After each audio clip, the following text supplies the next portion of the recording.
We pray. But people at the Call to Action meeting were hoping to change more than just the woman's role in the church. We ran into another group at that meeting that challenges the Vatican on yet another thorny issue: priests who decide to marry.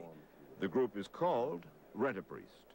RentaPriest? What in the world is RentaPriest?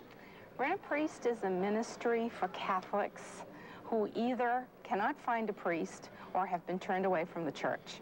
We're offering married priests to Catholics throughout the United States and throughout the world. Louise Haggett runs RentaPriest. She chose the name to attract attention, she says. The service, incidentally, is free.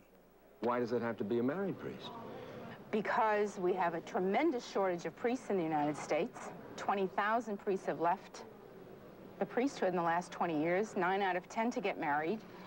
9 out of 10 who have left? Yes. Really, John? Exactly. I'm one of those 20,000. John Schuster had been a priest for 13 years when he decided to get married, and he knew he had to resign. But 1,000 years ago, Catholic priests were permitted to marry. There were even married popes. But then the rules were changed. If you were going to leave and marry, you can no longer function as a priest. But if you were to undertake to marry a Catholic couple, would it really be a legitimate marriage in Catholicism? No, the church would not accept that. But there is such a lack of priests out there. People would rather have a married priest than no priest at all. The reason Pope John Paul insists that priests should not be married is his conviction that the church is best served by single priests who can devote themselves entirely to God's work. But that's not how the people at Call to Action see it. John Paul just likes perfect people. What do you mean he likes perfect people? Well, he doesn't like divorced Catholics. He doesn't like people who have practiced birth control. He certainly doesn't like anyone who's had an abortion. He doesn't like gays. Gee, that doesn't leave too many people in the church. Yes. The Pope's tough moral stand, say his defenders, is not just a personal whim of John Paul.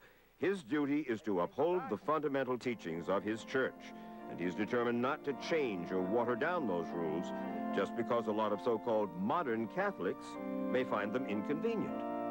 But there's no denying that for many American Catholics, those teachings have lost their appeal.